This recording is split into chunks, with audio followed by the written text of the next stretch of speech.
한 주간 평안하셨습니까? 이렇게 자주 만나지 못해서 늘 아쉬움이 있는데요. 그래도 늘 생각 가운데 기도하면서 또 이렇게 만남을 고대하게 됩니다. 또 오늘도 이렇게 생각보다 많이 오셨는데 일부 예배로 좀 분산을 했는데 일부에도 좀 더 많이 오셨고요. 예배 사모하는 분들이 많아서 빨리 이 문제가 지나고 우리가 자유롭게 예배할 수 있는 날이 왔으면 좋겠습니다. 자, 그때까지 더 건강하시라고 옆에 있는 분들 쳐다보시면서 한 번 더 우리 반갑게 인사하시겠습니다. 사랑합니다. 축복합니다. 반갑습니다. 잘 오셨어요. 더 건강하시기 바랍니다. 오늘 본문이 나오는 이 이사야서는 또 하나의 작은 성경이라 이렇게 이야기를 합니다. 성경 안에 있는 작은 성경이라 이렇게 부르는데 이사야서가 모두 66장으로 되어 있습니다. 신구약 성경 전체가 몇 권이지요? 66권이지요.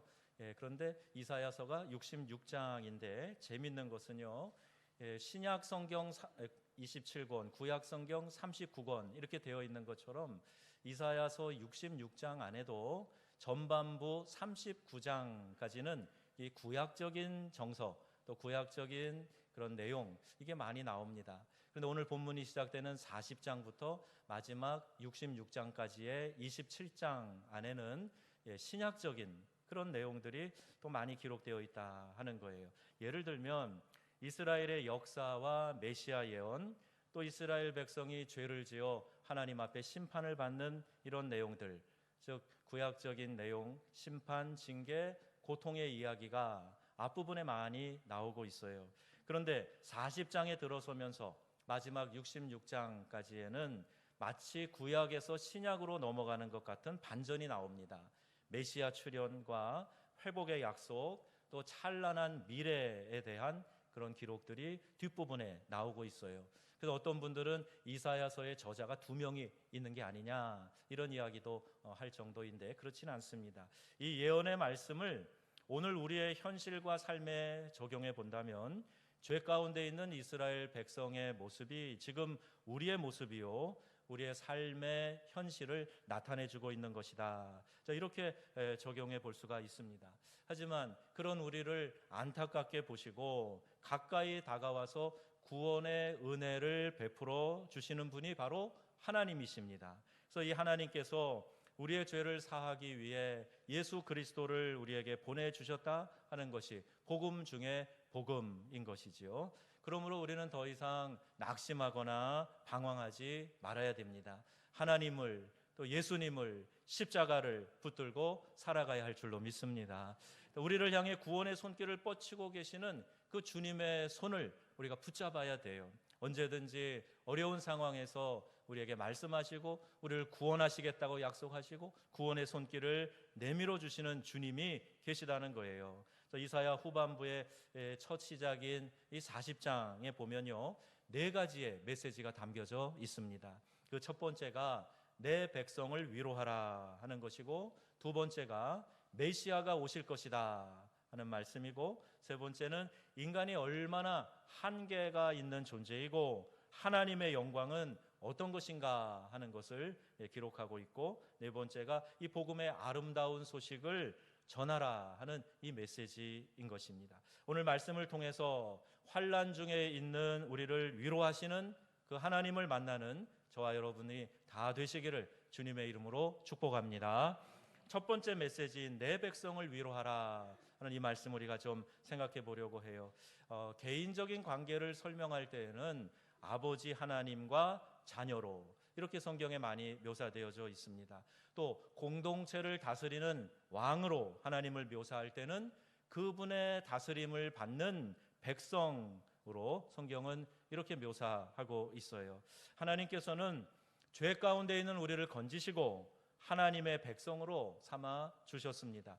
예수 그리스도를 통해서 우리의 죄를 용서하시고 자유의 몸이 되게 해주셨다는 것이지요. 그래서 우리는 그것을 믿고 하나님을 바라보고 나아가야 합니다. 그러면 찬란한 여호와의 영광을 우리가 경험하게 되는 것입니다. 여러분, 이것은 하나님과의 자녀된 관계에 에서 기초를 두고 출발하는 거예요. 요한복음 1장 12절 말씀이에요. 우리 함께 읽어보겠습니다. 영접하는 자, 그 이름을 믿는 자들에게는 하나님의 자녀가 되는 권세를 주셨으니. 아멘. 여러분들이 이렇게 다 마스크를 쓰고 계시는 아주 특별한 이런 모습이 있어요. 우리 교회 안에서 이렇게 성도들이 다 마스크 쓰고 있을 거다, 뭐 상상도 못했던 일인데 이런 일이 오늘 있습니다. 비록 마스크 쓰고 계시지만 여러분, 하나님 말씀을 봉독할 때는요, 여러분의 입술로 또박또박 또 말씀을 힘있게 함께 읽으시면 좋겠습니다. 제 개인적인 경험 말씀드리면요, 교회 안에서 혼자 기도할 때에도 시편을 펴서 또 성경 여기저기 열어서 예언서를 보면서 큰 소리로 읽을 때가 있어요. 그런데 그 말씀이 내가 이렇게 읽는 말씀인데 그 말씀이 내 심령으로 파고 들어오고 또 그 말씀 안에서 하나님의 음성을 듣게 되는 일들이 있습니다. 여러분, 혼자 처소에 계실 때에도 말씀을 큰 소리로 펴서 읽으세요. 그 말씀이 들려지는 하나님의 말씀으로 여러분의 심령 가운데 파고 들어가게 될 줄로 믿습니다. 하나님이 우리를 다스려 주신다 그랬는데 베드로전서 2장 9절 상반절에 보면 또 이렇게 말씀하고 계세요. 함께 한번 읽어보겠습니다. 그러나 너희는 택하신 족속이요 왕 같은 제사장들이요 거룩한 나라요 그의 소유가 된 백성이니. 이렇게 설명하고 있어요. 여기에도 하나님이 우리를 백성이라고 말씀하고 계시는 겁니다. 하나님의 소유라는 거예요. 서부 영화 같은 걸 보면요, 넓은 들판에서 가축을 떼로 이렇게 목축을 하는 게 나오는데 그 넓은 들판에 기르는 가축들을 주인이 낙인을 찍어 놓습니다. 그래서 어느 목장에 속해 있는 누가 주인이다, 이걸 표시하는 것이지요. 마찬가지로요, 성도는 성령으로 인치심을 받은 자들이다, 이렇게 말씀하고 있어요. 그래서 하나님의 소유가 된 백성이 되는 것입니다. 이것이 어디에 있냐고요? 에베소서 1장 13절 말씀이에요. 다 같이 한번 또박또박 읽어보겠습니다. 그 안에서 너희도 진리의 말씀 곧 너희의 구원의 복음을 듣고 그 안에서 또한 믿어 약속의 성령으로 인치심을 받았으니. 아멘.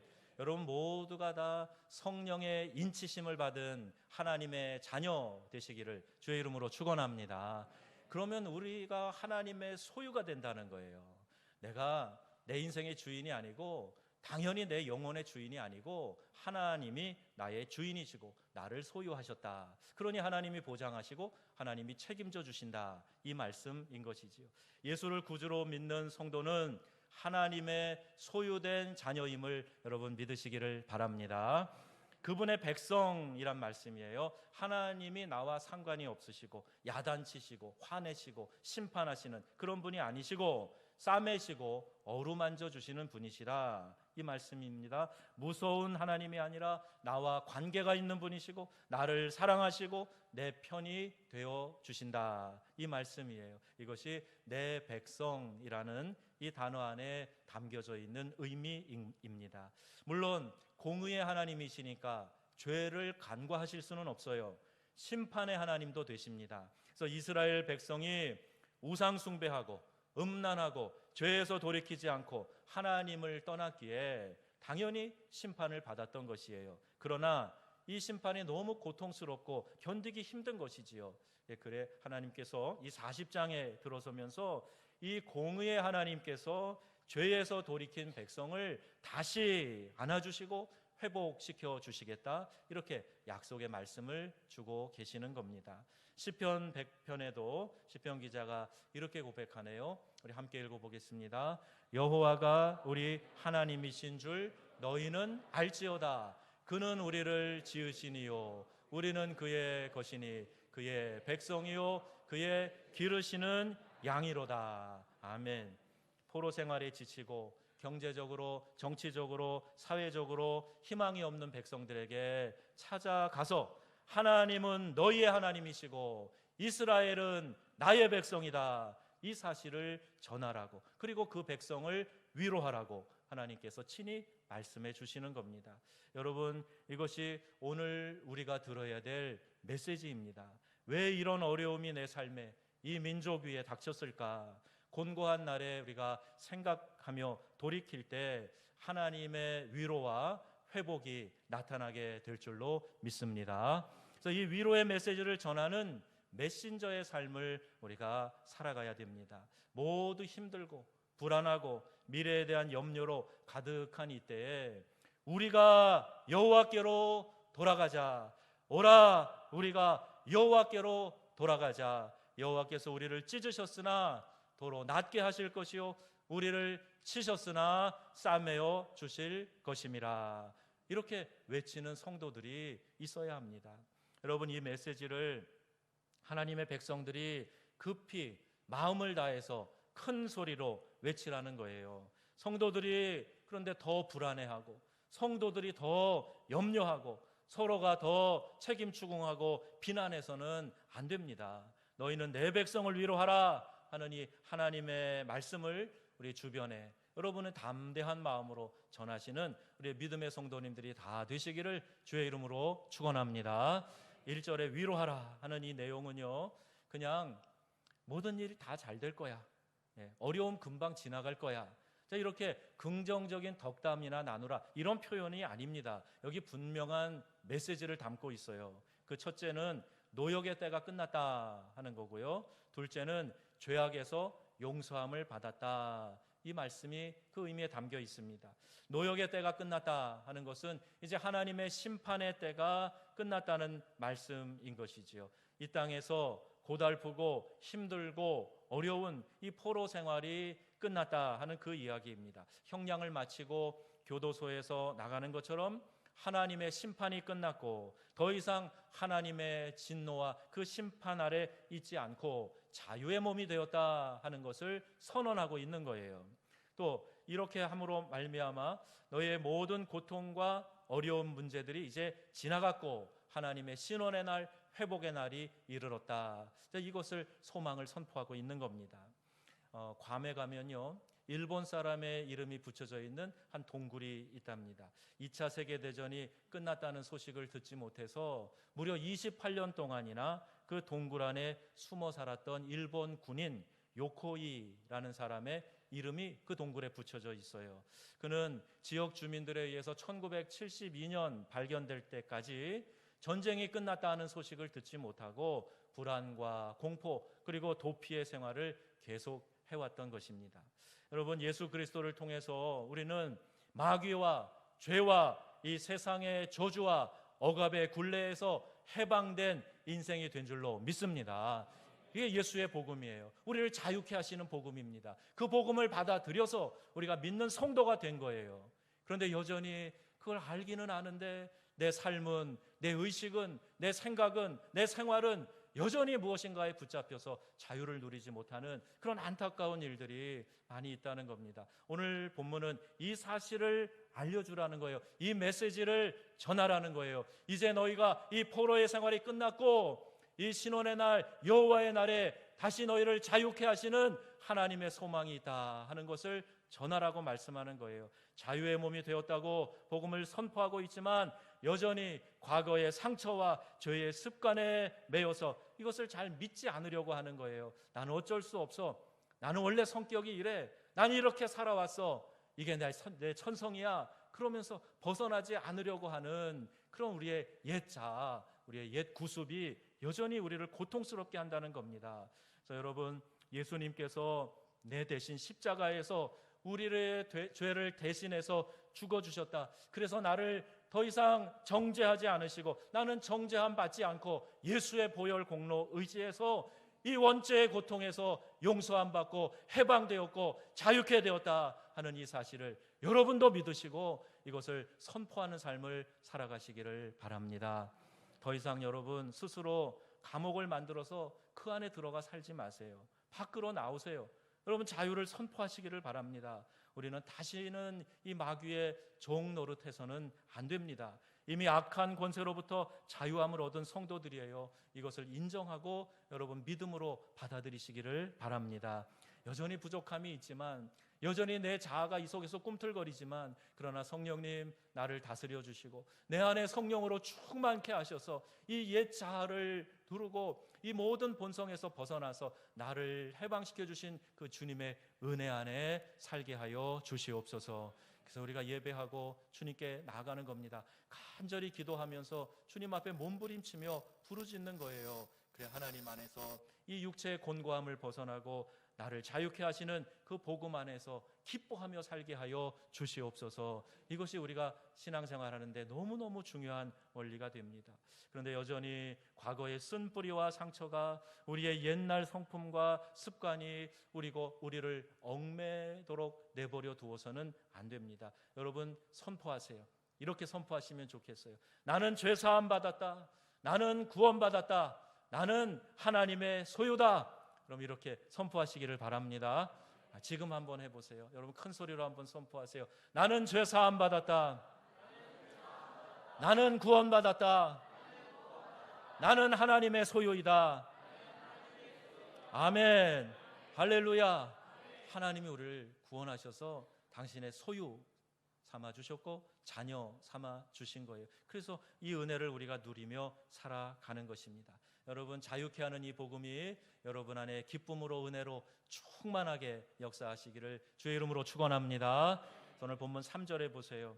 외치는 자의 소리여 이르되 너희는 광야에서 여호와의 길을 예비하라. 사막에서 우리 하나님의 대로를 평탄하게 하라 말씀하십니다. 마치 세례 요한이 외쳤던 메시지와 같이요.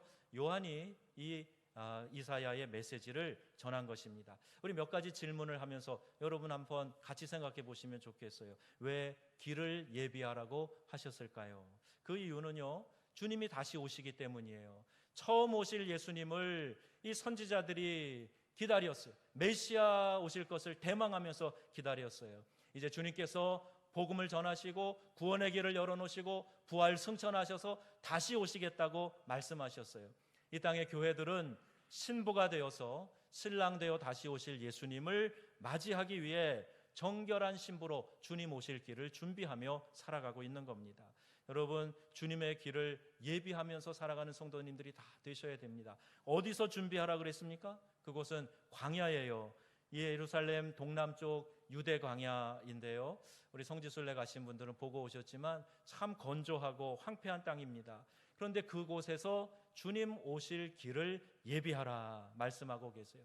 광야에서, 사막에서 길을 예비하고 대로를 평탄하게 해라, 이런 메시지를 주셨습니다.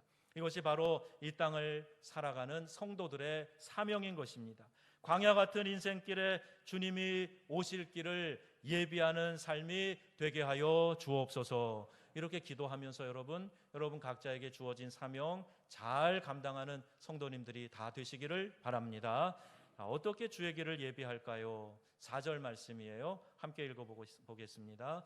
골짜기마다 도두어지며 산마다 언덕마다 낮아지며 고르지 아니한 곳이 평탄하게 되며 험한 곳이 평지가 될 것이요. 아멘. 마치 토목공사하는 것 같아요. 높아진 것을 깎아내리고 패인 곳을 메우며 평탄한 평지로 만들라는 겁니다. 이 말씀은 1차적으로 포로 생활을 하고 있는, 절망하고 있는 이스라엘 백성들에게 하나님께서 구원자로 오실 때 신분이 낮은 사람이나 높은 사람이나 모두가 다 그 하나님 앞에 무릎 꿇게 하라, 이런 의미를 담고 있어요. 또한 사람들 안에 도사리고 있는, 이 10년 가운데 도사리고 있는 울퉁불퉁한 것, 구부러진 것, 죄악이나 정욕, 악한 사상이나 이데올로기, 우상 숭배나 음란, 세상적인 욕심, 이와 같은 것들을 제거하라 하는 말씀이기도 합니다. 삐쭉삐쭉 온통 뿔난 내 자신을 돌아보면서 그 뿔을 깎아내는 그런 각고의 우리 믿음의 정신이 있어야 된다는 거예요.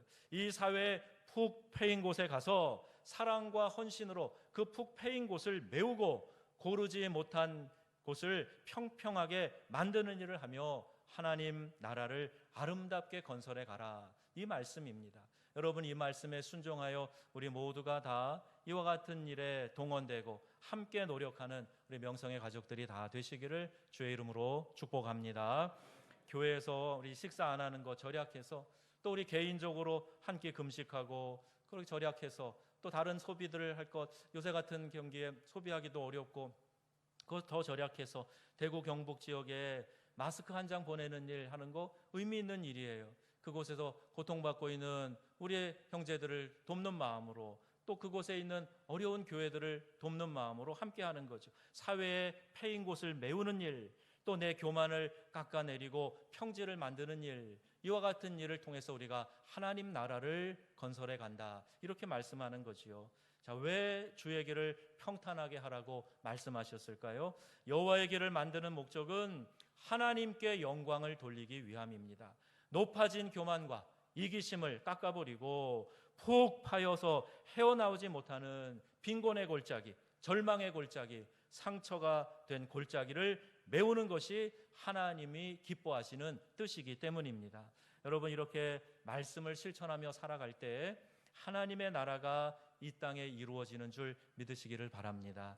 여러분, 우리가 지금 무엇을 하고 무엇을 실천하며 살아가고 있습니까? 하나님이 오셔서 친히 다스리시는 하나님의 나라가 이 땅에 이루어지게 해달라고 우리가 날마다 기도하지 않습니까? 예수님이 제자들에게 가르쳐 주신 이 기도문에도 아버지의 나라가 오게 하시며, 이렇게 우리가 늘 기도하고 있어요.